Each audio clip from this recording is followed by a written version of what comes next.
Hey you guys, it's Josh Vision. I'm here with my SmackDown Live review from last night. So we began the episode with Charlotte, Becky, and Paige all in the same ring. We had Becky and Charlotte going back and forth. We had Becky saying that Charlotte has been copying her for the past several months, and that she's glad to know that she was able to beat the phoniness out of Charlotte after Charlotte gave praise to Becky and being honored for taking her spot in the match against Ronda Rousey in Survivor Series. After that, we had Charlotte basically talk more and more about how Becky's been riding Charlotte's coattails ever since she's been the main roster and even as far as NXT. So Paige basically puts a stop to it and announces that both Becky and Charlotte will have a match with each other at TLC. So we had basically the entire SmackDown female locker room come out and talk about how they would have done the same thing to Ronda Rousey that Charlotte did to her if they had been given an opportunity. So Paige creates basically a battle royal that's going to happen. That's going to be the main event of the show, and the winner of that battle royal is going to be a part of a triple threat match featuring Charlotte and Becky for the SmackDown Live Women's Championship. After that, we have the Usos versus the Bar, a really good match back and forth, but the Usos came out on top, so we can assume that's going to possibly be the Usos versus the Bar at TLC for the Tag Team Championships.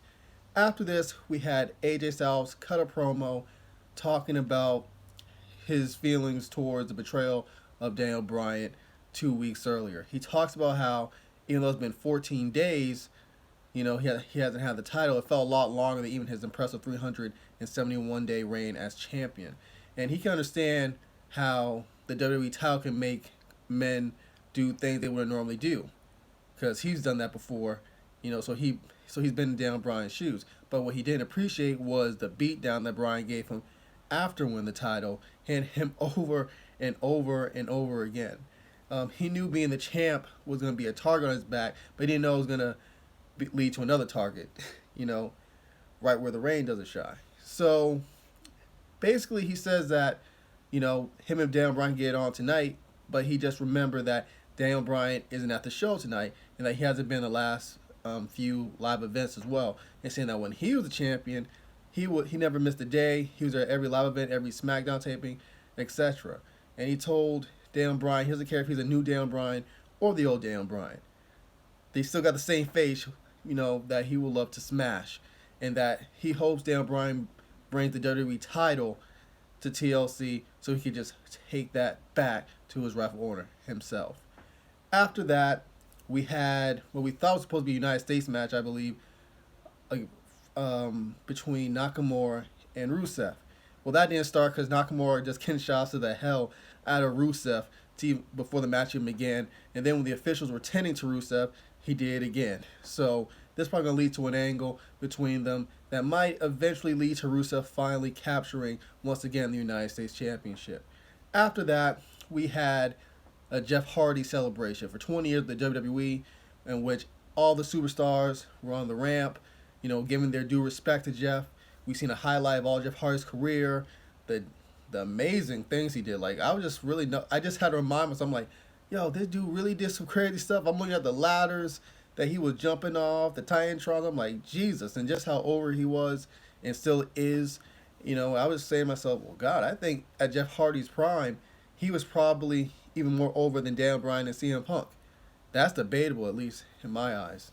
So we have Jeff Hardy talk about how grateful he is for having a long career, giving his love and respect to the fans, to people in the locker room, all that stuff, and that this isn't a retirement speech. Even though he doesn't know what the future holds, let's basically go about this together.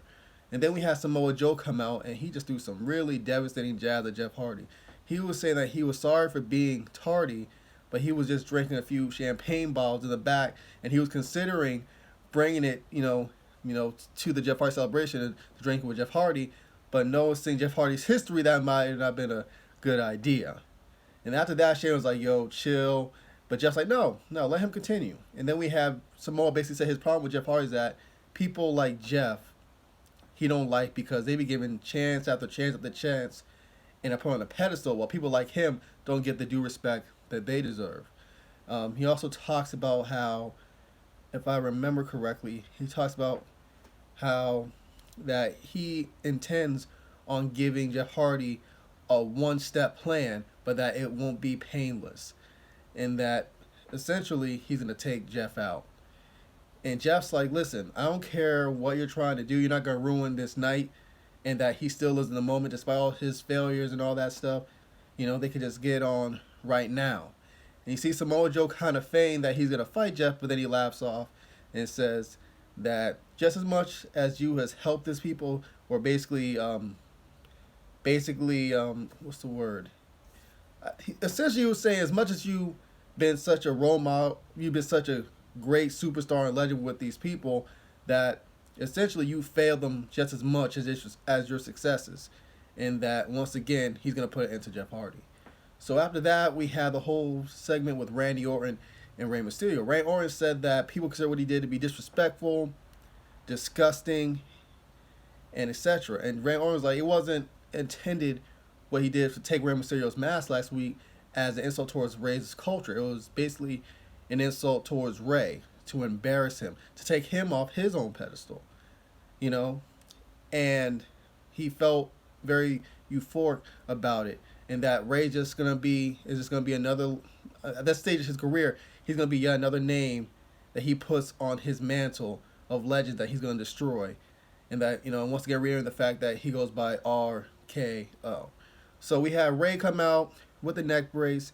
He's fighting Randy Orton. I believe at one point Rey hit Randy Orton, released 2 619s, but then Orton's able to take advantage, get the draping DDT, and then he's able to just slam a chair right on Rey's neck, and he has to get separated by the officials. So the last thing that happened at SmackDown, the Battle Royal, we had Asuka coming out on top, so it's going to be a triple threat match between Becky Lynch, Charlotte, and Asuka at TLC. Thank you guys for watching my SmackDown review and recap. If I missed anything, just write it down below in the comments. Adios.